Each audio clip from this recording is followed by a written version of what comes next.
Colin Montgomerie has joined us in the studio, or Monty as do you mind being called Monty? I prefer it. It's a lot better than some of the stuff or most of the stuff I've been known as. So Monty is great. I will accept anything really, but Monty's super. Yeah, thank Monty, you. You're looking very smart. Why is that? Are you I am on corporate HSBC duty right this week, and I'm enjoying it. And I'm meeting a load of their guests and clients, and I'm enjoying myself. And there's a lovely chipping and putting zone and all the stuff that goes on with HSBC, and at this Open it's the first time that they've been associated with the Open Championship, and we're delighted to be here.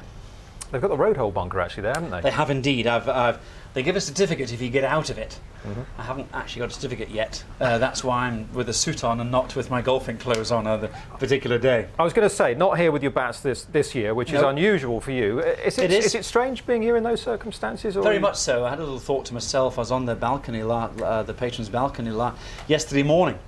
And it's been 21 years in a row since I started playing in the Open in 1990, and this is the first break that I've had, and it's it's a bit of a shock to the system, to be honest. I didn't realise without being here what it actually meant not to play, and it's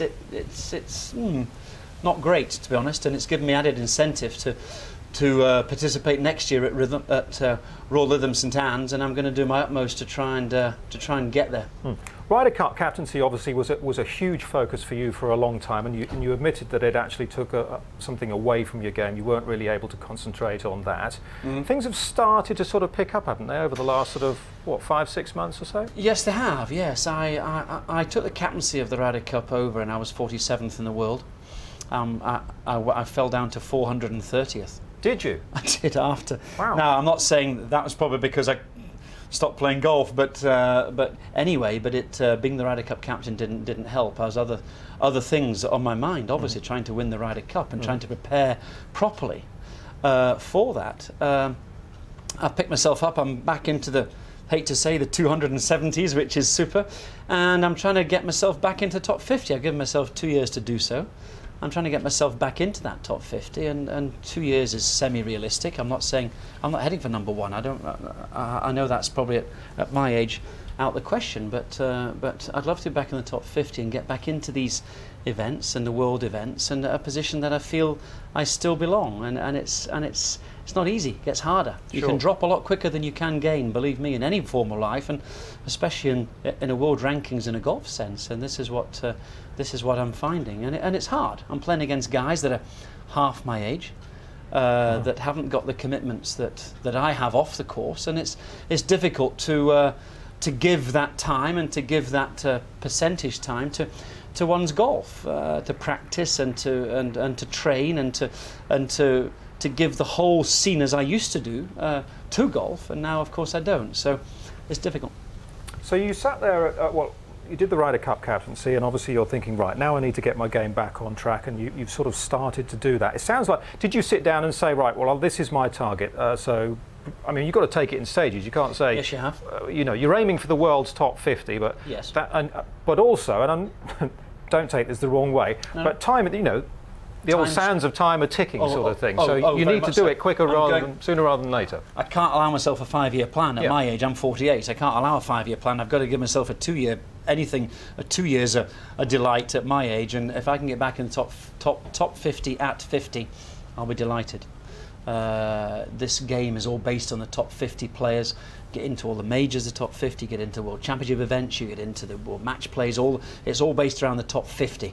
And when you're outside the top 50, you see entering and being exempt for certain events. So it is more difficult. There's no question. When you look at players like Tom Watson, who we've seen playing well again this week, and we saw nearly winning an Open Championship a couple of years back, and Greg Norman getting himself into contention for a major as well, does that help when you're thinking about how long you might play golf for, how successful you may be again? Very, very much. Especially the Tom Watson situation. He's 61 years old right now, still having holes in one at British Opens and making cuts very easily. Making cuts, even with a 3-putt at the last, has made the cut by a shot or two, and it's given me added incentive to say, well, hang on a minute, I can do that. I'm not saying I'm anything like as good as Tom Watson in his heyday, but I can compete against that. I'm still fairly flexible. There's nothing wrong physically.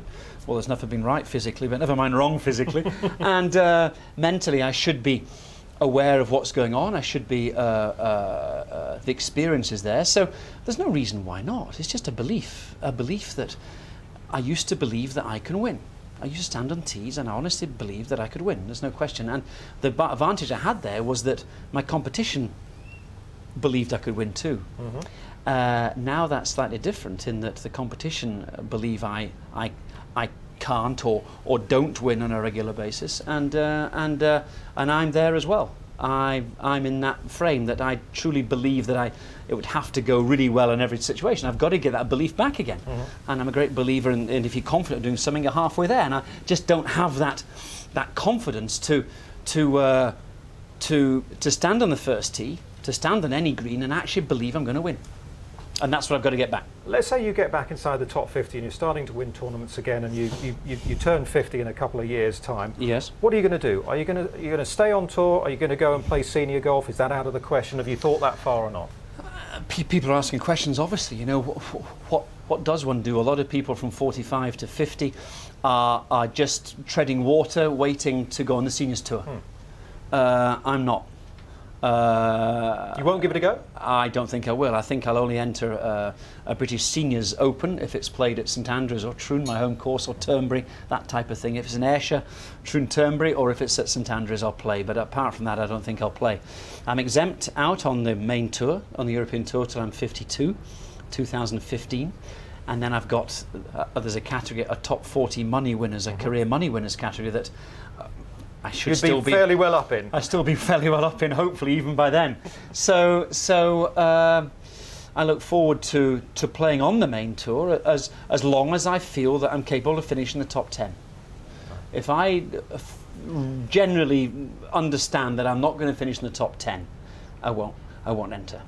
And then that's time to pack it in. We've seen you on television talking about some of your Ryder Cup team doing pretty well in lots of tournaments this year at major championships. Yes. Now it seems to be your assistants, your vice captains, I know who it seem does, to be doesn't it? taking centre stage. I've taught them well, obviously.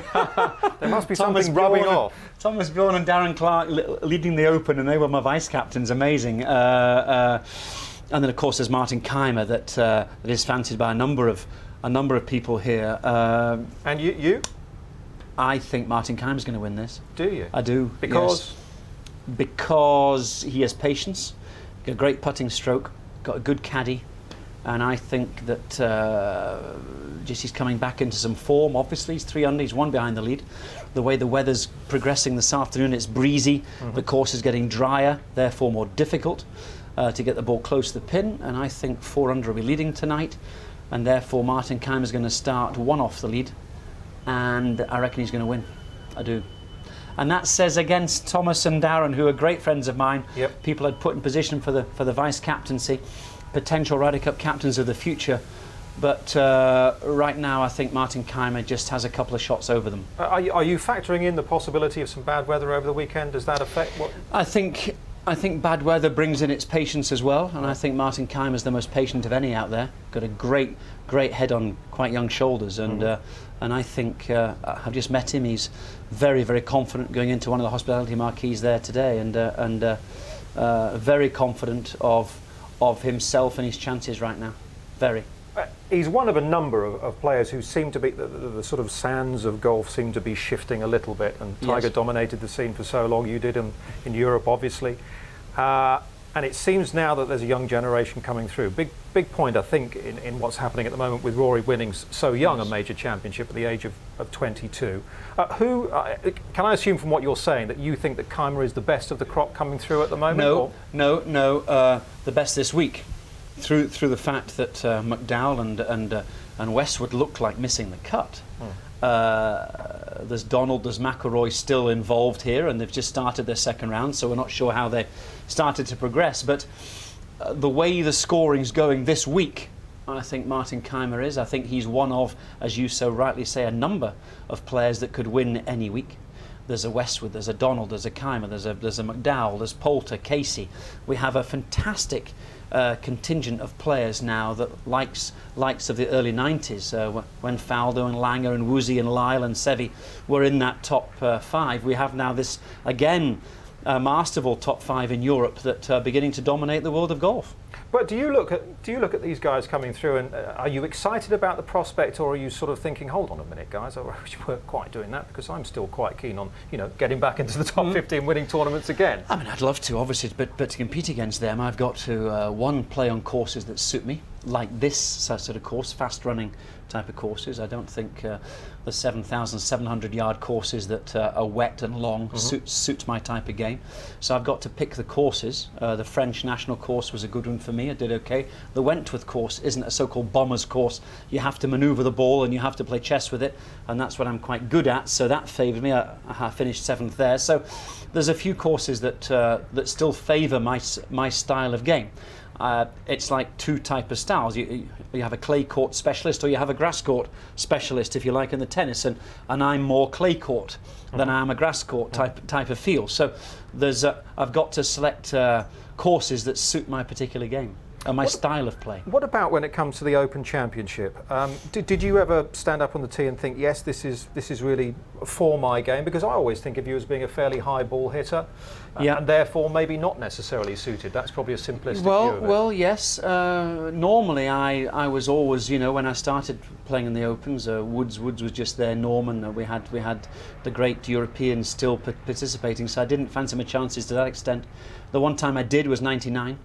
At Carnoustie. I'd just won Loch Lomond the week before, and funny to say, a Scot won at Carnoustie, and at that stage I was number 2 in the world at the stage going into that, and I just won Loch Lomond. I was playing the best golf of my life.